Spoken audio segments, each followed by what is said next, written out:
Olá pessoal, boa noite, tudo bem com vocês? Tudo tranquilo? Quinta-feira está sendo boa e a noite aí, vai bem? Rapaz, você acredita na existência do inferno?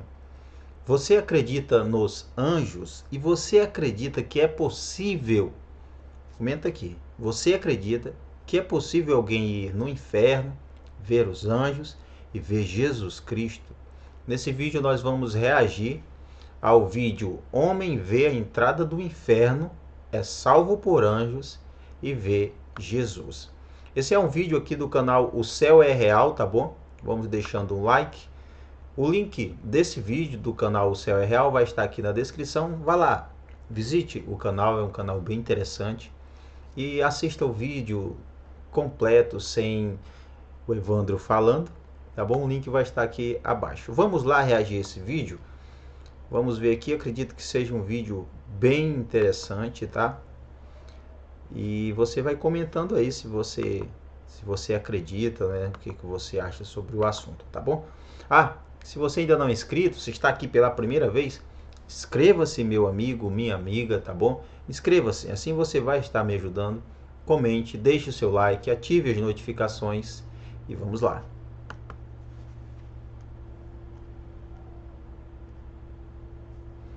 O céu é real. Você acredita nisso? Milhares de pessoas já afirmaram terem visto Deus, Jesus, anjos e demônios.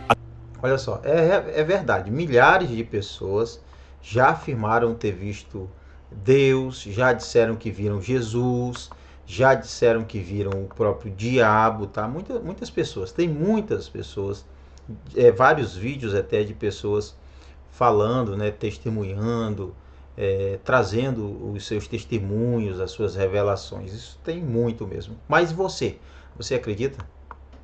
Através das mais variadas experiências. E são essas experiências que traremos aqui no canal. Por isso, se inscreva para não perder os vídeos que postaremos aqui. E a história de hoje é do ex-piloto de avião. Rapaz, ia ser muito sinistro, na verdade. Olha só essa imagem aqui ao fundo. Claro que é apenas uma ilustração, né? Mas já pensou, você está caminhando de boa, abre uma cratera dessa e começa a sair fogo e um demônio saindo de lá. Ia ser um negócio bem cabuloso mesmo, né?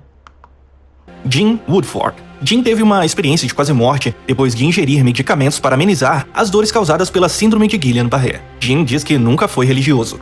Olha só o testemunho aí. Será que realmente é real?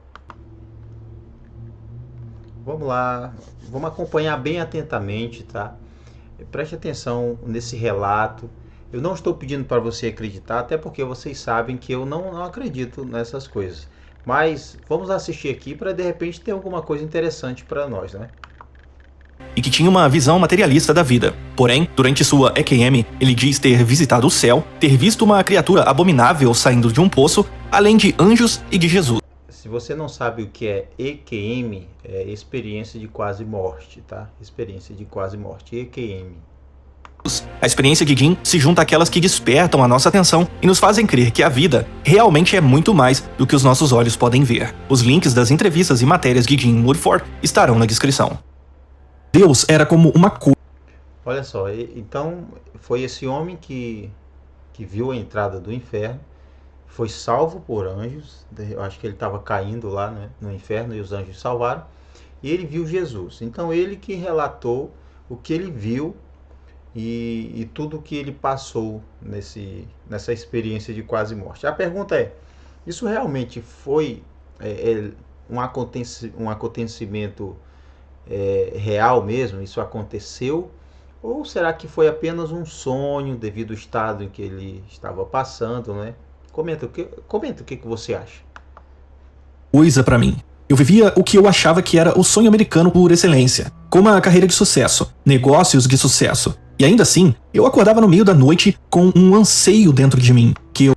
Um homem bem sucedido, dá pra ver, não é? Uma pessoa bem sucedida, mas havia um vazio dentro dela. Eu interpretei com o significado de que eu precisava de um avião mais rápido, de um carro maior e de um barco maior. Olha Mas só, ele acordava assim meio que pensando, eu tô precisando de alguma coisa. Aí, o que era? Um avião, um barco. Rapaz, uma casa maior. Já pensou, você tá aí deitado, eu preciso de alguma coisa, eu vou comprar um avião. Olha só. um dia eu acordei e algo incomum aconteceu. Meus braços e minhas pernas estavam dormentes, e eu fui diagnosticado com uma doença chamada de Síndrome de Guillain-Barré, que é um distúrbio autoimune, onde o sistema imunológico do próprio corpo ataca parte do sistema nervoso, que são os nervos que conectam. Meu irmão, que doença é essa, hein? Uma doença que entra em conflito com o próprio corpo, o corpo lutando com o próprio corpo, células contra células, é tenebroso até. Mas olha só, você está vendo aí uma pessoa bem-sucedida e é um dos vários exemplos de pessoas que são bem-sucedidas, mas que não têm paz. Conectam o cérebro com outras partes do corpo. Isso torna essa doença uma ameaça à vida, e você pode acabar paralisado se não receber tratamento imediatamente. Muitas vezes ela é fatal. Ela deteriora a bainha de mielina no seu tronco cerebral. É como se você tirasse o isolamento. Isso aqui também é outra coisa também que nós precisamos analisar. Sabe, nós reclamamos tanto da vida, né? A gente reclama muito. Um tempo desse, ontem estava frio demais. Meu amigo, muito frio, muito frio. Eu sou muito mole para frio. Daqui a pouco o calor vai voltar e nós vamos começar a reclamar. Tá muito quente, meu Deus, tá muito calor. Então nós reclamamos de tudo. Nunca as coisas estão boas aos nossos olhos. Nunca tá bom. Nós sempre encontramos motivos para reclamar e não conseguimos ver nenhum motivo para agradecer. Nós conseguimos olhar e ver diversas razões para reclamar, para murmurar, mas às vezes não conseguimos ver uma razão para agradecer, para ser feliz, para viver feliz, para estar feliz, para ser grato por acordar, grato pela saúde, grato pela família, pela força, pelo emprego, pelo salário que recebe, seja alto, baixo, seja muito ou pouco, mas grato pelo que nós temos. De um fio elétrico, e todos os sinais do seu cérebro se tornam dolorosos. E eu passei de um cara que pilotava jatos e carros de corrida para alguém completamente dependente de enfermeiras. E minha esposa, Lorraine, que é enfermeira. Olha só, é uma situação complicada. Você é uma pessoa ativa, super ativa, faz tudo e daqui a pouco você se encontra dependendo das outras pessoas. Isso é uma barreira, meu irmão. Isso é uma barreira. Você não é acostumado a ter as pessoas fazendo as coisas por você, te dando comida, levando as coisas na cama, porque você gosta de fazer as coisas.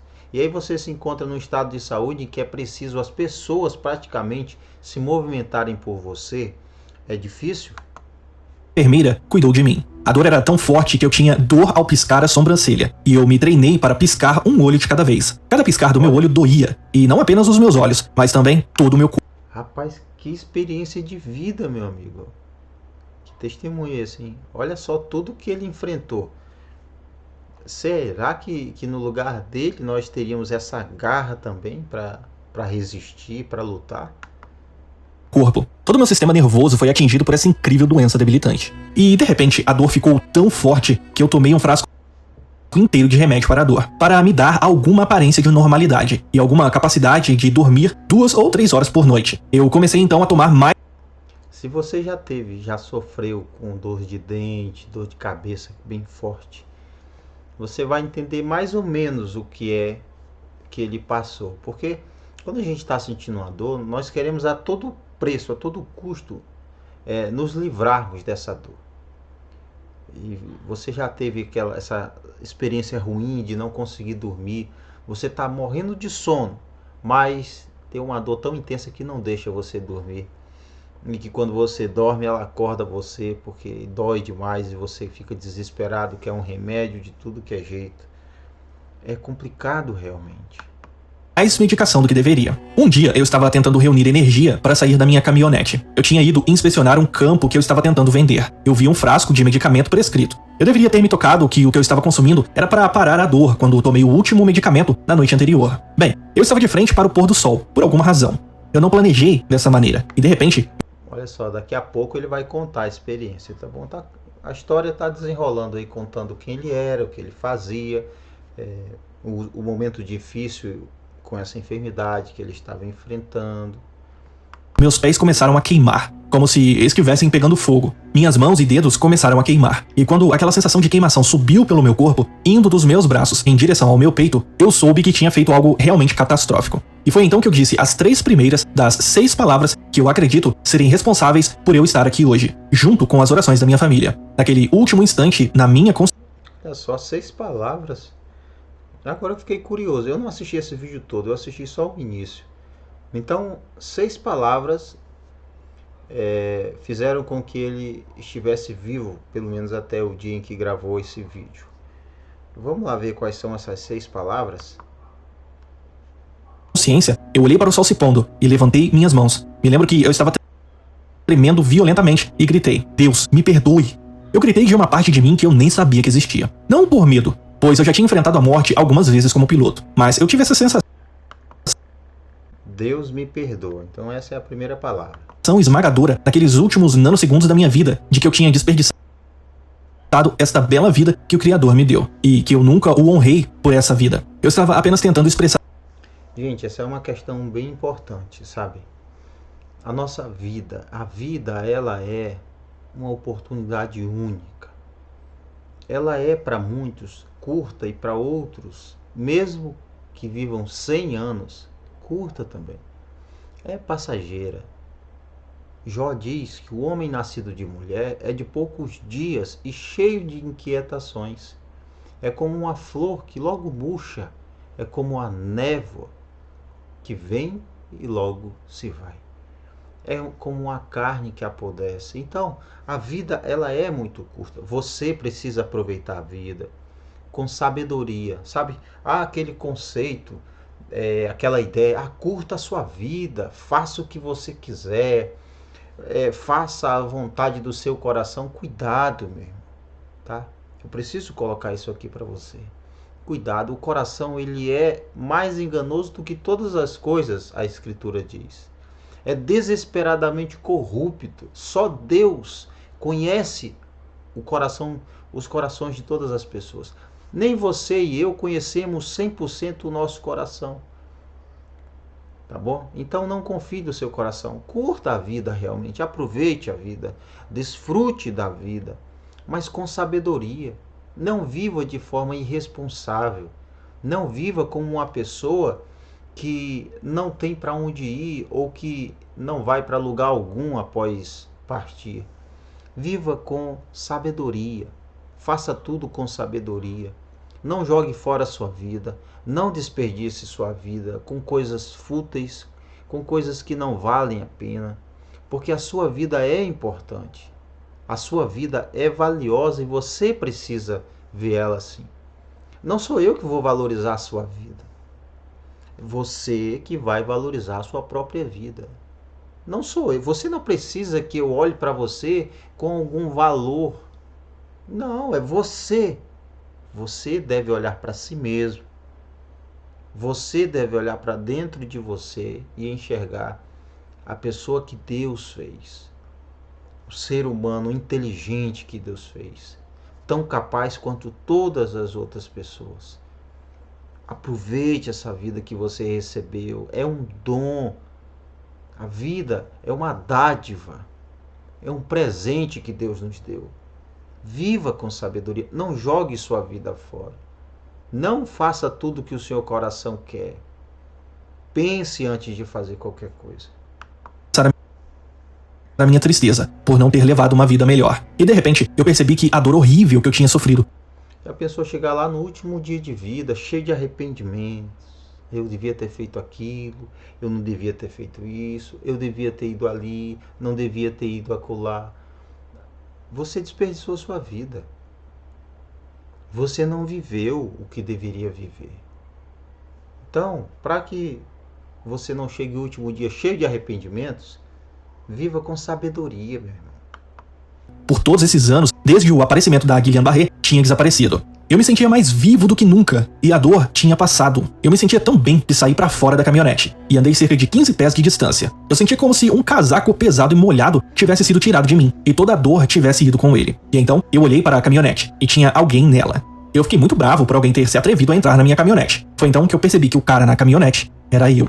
Vixe, rapaz, olha só que coisa.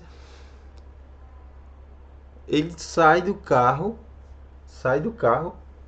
olha em volta e quando olha para o carro tem uma pessoa lá e ele pensa que foi alguém que de repente entrou no carro. Na verdade era ele, meu irmão. Vixe, que coisa doida. Eu gosto de ouvir essas histórias, sabe? Eu posso não acreditar, pelo menos não em tudo.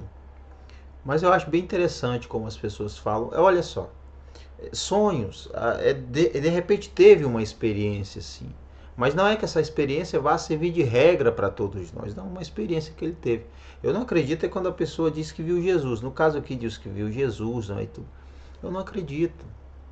Tá? Ou que viu Deus. Não acredito nisso. Mas eu respeito, sinceramente, tá bom? Sinceramente, a pessoa que fala isso. Agora eu não acredito. Eu espero um dia estar com Cristo, poder vê-lo. Mas agora mesmo, não acredito nisso. Eu não acredito. Mas eu não estou dizendo aqui, você também não deve acreditar. Não, eu não acredito e eu digo por quê. As pessoas vão ao céu e ao inferno e começam a contar tudo, viram Jesus e tudo isso. O apóstolo Paulo, lá em uma de suas epístolas, ele diz assim, eu conheço um homem que foi ao céu, sem corpo ou fora de corpo, eu não sei, Deus o sabe. Mas ele foi, e ele viu coisas que não é permitido falar ao homem. Então, Deus não deixou que aquele homem, Paulo, falasse do que viu. Por que Deus deixa agora, então, as pessoas falarem? Se Deus havia proibido Paulo de falar. E, detalhe, o apóstolo Paulo diz assim, para que eu não me exaltasse com a grandeza das revelações, foi posto um espinho na carne. Então, o que dá para entender? Que Deus sabia que uma pessoa que começa a dizer, eu vi isso, eu fui ao céu, eu tive essa experiência, ela atrai para si a atenção e ela começa a ser venerada, tratada como melhor ou acima das outras pessoas. E aí, para que Paulo não se exaltasse, tome um espinho na carne, para que ele aprendesse, para que ele jamais quisesse se exaltar. O que era esse espinho na carne? Não sei, essa aí é uma polêmica, é uma discussão que vai durar a vida toda, não é? Mas a questão é, por que as pessoas hoje estão indo ao céu, ao inferno, estão falando o que viram e não é colocado nelas um espinho na carne para elas não se exaltarem? Pelo contrário, muitas nós vemos até que já se exaltam. Elas se exaltam quando estão falando das suas experiências. De repente, eu comecei a subir. Eu consegui olhar pela janela traseira da caminhonete e ver o meu corpo caído sobre o volante. Eu pude olhar para baixo e ver na carroceria da caminhonete a minha caixa de ferramentas. E como um ex-piloto de avião, eu podia julgar muito bem a altitude em que eu estava. Eu estava a cerca de 100 pés e depois 200 pés. Eu estava flutuando lentamente para trás e subindo. E eu estava apavorado. Eu até conseguia ver os campos lá embaixo. Quando eu cheguei a cerca de 1.200 pés, eu inclinei minha cabeça para trás. E um lindo círculo apareceu no céu. E então, o centro dele se encheu de ouro. Depois, ele... Olha só, meu amigo. Eu já tive sonhos assim. Você já teve? Comenta se você já sonhou algo assim. Eu já sonhei, não assim. Eu já sonhei do tipo, eu olhando lá de cima e meu corpo aqui embaixo, na terra, né? Isso não estou dizendo aqui que eu fui arrebatado ao céu, tá? Eu estou dizendo que eu já tive esses sonhos, né? Aquele sonho que você está vendo tudo lá de cima, inclusive você mesmo, mas você não está lá embaixo, você está em cima. Daqui a pouco você vê tudo acontecer. É um negócio confuso, né? Tipo assim, eu estou lá em cima olhando e eu estou aqui embaixo vivendo. Então é mais ou menos isso aí. Não sei nem se deu para entender. Acho que eu confundi, foi mais, né? Ele se abriu, e foi como se eu estivesse usando todos os propulsores dos motores a jato. Eu entrei neste túnel de luz, do qual eu tenho certeza que muitas pessoas já ouviram falar, e eu viajei a uma enorme velocidade. Eu estava inclinado para trás a cerca de 45 graus. Era uma sensação incrível de velocidade. Normalmente, você sente o vento... Agora uma coisa eu digo para vocês, eu queria poder voar. Rapaz, que sensação deve ser, hein? A pessoa sobrevoando tudo, as cidades. Seria bem legal, não é não? Conta aí se você gostaria disso aqui. Preste atenção no que eu estou falando. Seria uma sensação incrível. Eu gostaria de poder voar. Vento no rosto, mas não havia vento, e não havia nenhum barulho, e nenhum motor a jato. A velocidade era tremenda. Suponho que eu estava em Mach 1, e de repente reconheci uma luz brilhante no final deste túnel. Quando eu cheguei, ele estava coberto de uma névoa, e ao passar por ele, senti o túnel se fechando atrás de mim. Eu coloquei os pés no chão, e a neblina clareou. Olhei para baixo, e eu não podia acreditar. Eu acho que é o momento em que ele chega no céu. Eu acho, né? Vamos ver aqui. Eu estava de pé sobre a grama mais verde e incrível que você pode imaginar. Agora eu sei de onde vem o ditado: a grama é sempre mais verde do outro lado. Se temos um espectro de cores na Terra, o céu tem... Interessante que tem até um livro, né? A grama do vizinho mais verde. Isso aí esse livro, pelo menos, o sentido é de que é um alerta para os casais, né? Você tem o seu gramado no seu casamento. Vamos colocar aqui: eu tenho minha esposa e eu devo sempre estar atento para que eu não olhe para outro gramado, né? Para outra grama, para outra mulher e pense: olha, ela é mais verde, ou ela é mais bonita, ela é mais legal, melhor que minha esposa. Então esse é o sentido até dessa frase, né? A grama do vizinho é mais verde. Esse alerta, né? Uma exortação para que você não se engane, porque às vezes você pode olhar para a grama do seu vizinho, né? Para qualquer que seja, para o bem do seu vizinho, para a casa do seu vizinho. Você diz: rapaz, eu queria a vida de fulano. E de repente ela pode não estar tão boa quanto a sua. De repente até ela está melhor, mas não é sua. A sua é a sua vida, a vida dele é a vida dele. 10.000 vezes mais. É uma festa para os olhos. Eu olhei para cima daquela linda grama que irradiava luz debaixo dos meus pés e havia como que uma linha divisória desenhada na minha frente. À direita da linha havia um lindo campo colorido. A neblina estava acumulada sobre ele. Nós, pilotos, chamamos isso de efeito solo. Havia lindas flores aparecendo nele, mas... Sobre essas flores, eu não sei se foi a pastora Nadir, eu acho que foi ela que viu flores, né, falando, se movendo até de forma diferente. Não ficava parada assim como essas flores aí. Eu não lembro. Se não foi a pastora Nadir, me desculpe, pastora Nadir. Também não estou afirmando que foi a senhora. Eu acho, porque a senhora é uma das que mais tem essas revelações, né? Mas alguém teve essa revelação de que viu flores que se moviam, que cantavam até, que louvavam lá do jeito delas. E essas flores aí até que são bonitas, essas da tela. A esquerda dessa linha era muito diferente, porque aquela bela grama verde passou de verde para marrom, de queimada para preta, e depois caiu em uma fenda. Eu dei um passo à frente e olhei para aquela escuridão negra como carvão, e então eu vi algo como uma luz fraca no fundo, como uma luz de fogo, um fogo vermelho, e de repente eu ouvi um som muito estranho, como duas enormes portas de ferro se abrindo. Aí é a porta do inferno, então a entrada do inferno. Veja que é sempre retratado como sendo aqui na Terra, não é? Parece que é aqui na Terra. E muitas pessoas... Tem até um filme que foi baseado em um livro, parece. E nesse filme, a pessoa que morre, ela vai passar por um julgamento. E ela tem 49 dias para que ela passe em 7 julgamentos. E se ela for inocentada nesses 7 julgamentos, ela retorna e ela vai reencarnar. Isso aí é um ensinamento, né? De religiões que existem, que ensinam isso. Mas na maioria das vezes é sempre isso, que o inferno é aqui na Terra, em algum lugar, tem uma entrada aqui, é em um vulcão, é no centro da Terra. E outros dizem que no inferno há departamentos, há um inferno para quem mente, um inferno para quem rouba, um inferno para quem trai. Então as pessoas dividem, colocam essas divisões no inferno, elas dizem que viram tudo isso. Dizem também que lá os demônios vão estar atormentando, não é? Essas coisas todas. Isso aí é que faz eu não acreditar, entendeu? Porque eu não vejo nada disso na escritura.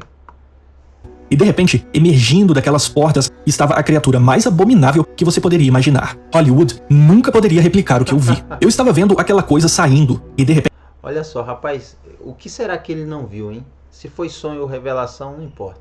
Mas que ele viu algo terrível, ele viu. E ele sabe, ele lembra, não é? Seria interessante se ele tentasse desenhar o que ele viu. Já pensou o novo personagem da Marvel, da DC? Qual seria esse novo personagem, herói ou vilão, hein? De repente, comecei a sentir um cheiro horrível saindo daquele poço. Um odor de morte e decadência. E de coisas que já estavam mortas há muito tempo. Coisas que nunca deveriam ver a luz do dia. Aquela criatura olhou para mim, e quando seus olhos de fogo me olharam, ele começou a subir a parede daquele poço. O seu corpo era formado por uma massa rolante de nuvem escura, com um rosto nela. Eu ouvi... Isso aí já é um pesadelo mesmo, um sonho desse, né? Imaginou você tá sonhando de boa, daqui a pouco você aparece na sua frente um troço desse aí. O corpo parece uma massa escura, com olhos de fogo olhando para você. Cuidado, hein? As coisas mais horríveis. Havia pessoas ou algo gritando dentro do corpo dessa criatura. E então o que me horrorizou foi que eu ouvi o meu nome. O meu nome estava sendo chamado. Essa criatura me conhecia. Ela me conhecia e estava vindo para mim. Eu estava apavorado. Quer dizer, eu adoraria dizer Quem é que não ia ficar apavorado? O diabo falando teu nome. Já pensou? Vem pra cá. que eu estava lá e que eu estava pronto para lutar. Mas não, eu estava apavorado. Ela se ergueu daquele poço sobre mim. Era o rosto mais abominável que eu já vi. Ela era enorme e rosnava para mim. E havia essa sensação como se ela mal pudesse esperar para enfiar as suas garras em mim. Eu fiquei tão aterrorizado que me virei das trevas para a luz. E quando o fiz, senti essa criatura, o seu hálito, na minha nuca. Eu sentia o fedor do seu hálito. E eu também sentia uma garra Rapaz, foi uma experiência única. Eu ainda não vi ninguém falando algo semelhante a ele. Eu ainda não vi. afiada descendo pelas minhas costas. Mas antes, se lembre que eu tinha dito que as 6 palavras e as orações da minha família que tornaram possível eu estar aqui hoje. E as 3 primeiras palavras que eu gritei no caminhão foram: Deus, me perdoe. Eu estava em um terror absoluto e eu não tinha motivos para esperar qualquer ajuda de Deus. Mas naquele ponto, eu me virei para aquela névoa, com aquela criatura respirando nas minhas costas. Eu levantei as 2 mãos e gritei: Deus, me ajude. E instantaneamente, 3... Olha, a outra palavra, né? Ele tá lá desesperado, a criatura tá a ponto de devorá-lo. E aí ele diz: Deus me ajude. E aí vem 3 anjos. Eu acho que é agora que os anjos vão salvar ele. Estrelas apareceram naquela neblina, como pontos de luz distantes, porém vindo rapidamente em minha direção. E eu me concentrei nelas para manter minha mente longe da criatura que estava rosnando atrás de mim, porque eu podia ouvir a saliva de suas mandíbulas caindo no chão. Eu me concentrei naquelas luzes, e elas vieram tão rápido e a uma velocidade incrível. E então os meus instintos de piloto assumiram o controle, pois eu estava com medo de que elas pousassem rápido demais. Mas tudo deu certo, e quando elas chegaram, percebi que elas eram anjos. E quando eles se aproximaram... Falei? Pronto, os anjos. Esses anjos estão meio, assim, estão meio chique, né? Cabelinho tudo enrolado, bonito, formosos. Tá ficando interessante agora, né?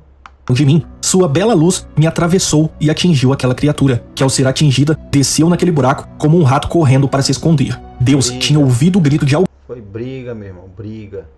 Alguém que nunca tinha se voltado para ele em sua vida. Aqueles anjos tomaram a frente, e eles falaram comigo por telepatia. E quando eles colocaram suas asas em volta de mim e me abraçaram, me senti muito seguro e protegido. Rapaz, essas experiências são curiosas, sabe? Se é alguém inventando, é uma mente muito brilhante mesmo. É uma criatividade, sabe? Que merece um livro, merece um filme e até uma série. Eu estendi a mão para tocar o braço do anjo, e ao fazer isso, senti que tinha sido indelicado, e então puxei minha mão para trás. E quando fiz isso, a luz do corpo do anjo agarrou-se à minha mão, e quando eu puxei a minha mão, a luz se soltou de mim e voltou para o corpo do anjo novamente. Que coisa estranha, hein? Ela tocou no braço do anjo, puxou, a luz esticou, depois voltou de novo. Então, novo formato da luz, sei lá. Tá aí uma nova formação, novo estado. E é por isso que digo às pessoas sempre que posso: o amor de Deus é pegajoso, ele quer se apegar a você. Tudo que te ensinaram sobre física, gravidade, tempo, espaço linear e referências espaciais simplesmente não existe no céu. Me mostraram a cidade sagrada. Haviam edifícios incríveis de luz. Eles não estavam talhados em pedra, mas talhados... Sim, no céu então, isso aí eu acredito que dá para nós deduzirmos, né? No céu não funciona, as coisas não funcionam como aqui na Terra, né? Até porque lá as leis da física se aplicam ao nosso universo. No céu, totalmente fora a parte, né? Então, obviamente, não faz sentido as leis da natureza como nós as conhecemos agirem, né, da mesma forma no céu, uma vez que o céu, o paraíso onde Deus está em, vamos dizer assim, uma outra dimensão. Não está dentro desse nosso universo. Em blocos de luz que exalavam calor. Pelo menos nós não temos nada na escritura que diga que está no mesmo universo. A ideia é que não está, é que está bem fora, até porque lá é a eternidade e tudo que nós conhecemos aqui foi criado, não é eterno. E amor, e eu vi os salões do conhecimento, os salões da música, os salões do aprendizado, os salões de tudo que você quiser aprender sobre os mistérios de Deus, salas de culto. Então veja que lá nesse lugar, o paraíso, né, supostamente falando, o paraíso tem salas, lugares, e você vai para onde você quiser. Enfim, eu tenho vergonha de falar sobre isso, mas na sala de registros, eles mantêm um registro de tudo que você fez durante sua vida. O anjo puxou o meu registro do seu manto e abriu. É dito em Apocalipse que serão abertos livros e o nosso nome deve estar no livro da vida. Nós temos a ideia na escritura de que o que nós fazemos está registrado também no céu de alguma forma, não é? Para Jesus ler. Eu estava absolutamente envergonhado, pois eu achava que eu tinha muito para mostrar do meu sucesso durante a vida. Mas o meu livro era tão fino e pequeno, ele não era maior do que um menu de lanchonete de beira de estrada. Eu estava envergonhado de que aquilo era tudo que eu tinha. Eu imaginava que com todos os recursos e o tempo que eu tinha, eu deveria ter um livro mais grosso, como uma bíblia, cheio de todos os bens e de todas as boas ações que eu poderia ter feito. Como Charles Dickens disse no seu romance, a humanidade deveria ter sido o meu negócio. E em vez disso, eu estava apenas envolvido em meu ego. Hoje eu estou... Pessoal, começa hoje, daqui a pouco, às 8 da noite, nossa primeira aula. Deixa eu silenciar aqui um comercial do Alex Vargas. E vamos lá, vamos passar, esperar terminar. Menino, que comercial, hein, Alex? Outro? Não é possível. Deixa eu pausar aqui, quando terminar o comercial. O comercial terminou, estamos de volta. Se eu tiver a oportunidade de fazer todo o bem que eu puder, da próxima vez que Jesus ler o livro da minha vida, ele vai precisar de 3 anjos e uma empilhadeira para abrir o meu livro. E o ápice de tudo o que aconteceu comigo foi que quando os olhos de Jesus olharam os meus, ele sorriu para mim. Jesus sorriu para mim. Mas quando eu olhei naqueles olhos cinza... olha, calma aí. E verde e ele sorriu para mim. Jesus sorriu para mim. Mas quando eu olhei naqueles olhos cinza e verde e azul, eu fiquei perdido. Os olhos de Jesus são cinza, verde e azul. Pronto, tá aí. Bom, a pastora Nadir já viu Jesus dando uma cambalhota, né? Dançando. Já visitou ela várias vezes. Todas essas coisas. Esse rapaz aqui diz que o olho de Jesus é cinza. É cinza. Jesus sorriu para mim. Mas quando eu olhei naqueles olhos cinza e verde e azul... Cinza, verde e azul. Que olhos bonitos. Eu fiquei perdido na eternidade. Porque naqueles olhos eu vi tristeza pela forma como eu vivi minha vida. Eu vi tristeza pela forma como nós, a humanidade, rejeitou. Isso é uma realidade. Deus, ele não se agrada, sabe? Deus, ele não quer que o ser humano viva da forma que muitos vivem, de forma depravada, de forma imoral, totalmente idólatras, praticando coisas ruins, ferindo, prejudicando de alguma forma o seu próximo. Deus não quer isso. Não é uma atitude aprovada pelo próprio Deus, tá? Rejeitamos a mensagem do seu pai. Mas eu também vi um amor incrível por mim. Alguém que não merecia nada. E eu também vi misturado. Isso é outro fato. O amor de Deus por nós. Nós não merecemos nada de bom de Deus. Para ser sincero, o que nós merecemos é que Deus nos lance ao inferno. Isso é o que nós merecemos. Isso nós podemos bater no peito e dizer: eu mereço isso, Deus, eu quero isso. Isso você pode pedir. Mas Deus ainda assim nos ama. Ele ama pecadores, isso, você e eu. Nós não somos perfeitos. Nós pecamos todos os dias, erramos todos os dias. Tem um farejador de pecado aí, o profeta Abel, né? Profeta Abel, se o senhor for farejar quem tem pecado, meu irmão, o senhor vai ter que farejar o senhor mesmo. Porque o senhor também tem pecado, eu tenho pecado, você que está assistindo tem pecado. Então, se é para farejar quem peca, então fareje todo mundo, tá? E com certeza há muitos erros em nossas vidas que nós precisamos consertar, que nós precisamos mudar. É perigoso quando alguém olha para si mesmo e diz: eu não preciso mudar. Eu estou de boa, eu estou tranquilo, eu não preciso me arrepender de nada. Não preciso mudar. É muito triste ouvir uma pessoa falando isso, porque quando alguém fala essas coisas, essa pessoa está demonstrando que ela é uma daquelas que mais precisa mudar, mais precisa de arrependimento. O amor de Deus é esse, gente. É a decisão que ele tomou livremente de amar seres que não merecem ser amados. É confuso, né? Para entender. Não dá para entender. Mas esse é o amor incrível, o amor incondicional de Deus. Todos os dias ele nos ama. Não mais que ontem e não menos que hoje, amanhã. O seu amor é incondicional. Sempre na mesma medida. Nada que você faça fará Deus te amar mais. Nada do que você faz fará Deus te amar menos. Ele vai continuar amando. Ele recebe pecadores. Ele não os aceita a vida toda assim, mas ele recebe você do jeito que você estiver. E ele vai operar mudanças na sua vida. Isso você pode ter certeza. O amor de Deus é constrangedor, constrange, nos envergonha. sabe, nos intimida. Sabe aquela pessoa que te ajuda e você só faz mal a ela. Ela faz tudo de bom para você e você só faz o contrário, faz tudo de mal. E ela continua fazendo. É assim Deus. Tudo que Ele faz para nós é bom. Tudo que Ele faz é bom. Nós nos revoltamos, não compreendemos, mas tudo que Deus faz é bom. É bom. Nós é que fazemos as coisas se tornarem ruins, nós que não sabemos aproveitar, mas Deus, Ele ama você. Ele ama você. Ele quer você com Ele. E mesmo que você tenha cometido coisas terríveis, o perdão está aí. O sacrifício de Cristo é suficiente para pagar todo e qualquer pecado. Com este amor nos olhos de Jesus, perdão para mim, perdão pela vida que eu vivi e a chance para viver de novo. E eu sou eternamente grato. Hoje, a minha vida e a de Lorraine, minha esposa, são dele. E então Jesus me disse... Bom, olha só, se foi ao céu ou não, não sei. Eu não acredito. Mas que mudou a vida dele, segundo o relato, mudou, transformou a vida dele. Volte e conte a seus irmãos e irmãs as maravilhas que te mostramos. De repente, eu acordei em um quarto frio de hospital, em uma maca, gritando a plenos pulmões, algo que assustou algumas enfermeiras. E eu estava assim... Imagina, alguém chegou lá em estado de óbito e daqui a pouco ele levanta os gritos. Meu irmão, aí vai ter outros óbitos, né, que são das pessoas que estão ali perto e com certeza vão falecer de medo, de susto e pavor. Simplesmente impressionado por estar vendo a Lorraine novamente. E eu disse, Lorraine, eu vi Jesus. Eu não acho que um ser humano, uma alma ou espírito... Bom, se ele viu Jesus ou não, aí é com ele. Será um privilégio.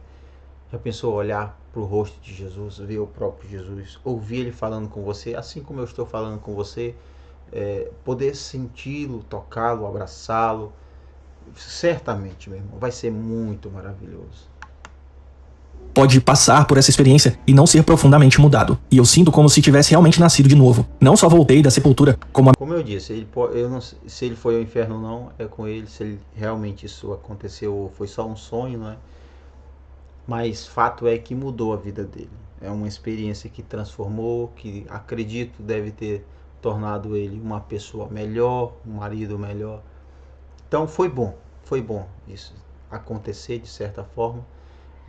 Trouxe uma mudança, uma edificação na vida dele. Esse testemunho, esse relato é diferente, né? Ele é diferente de muitos relatos que estão aí.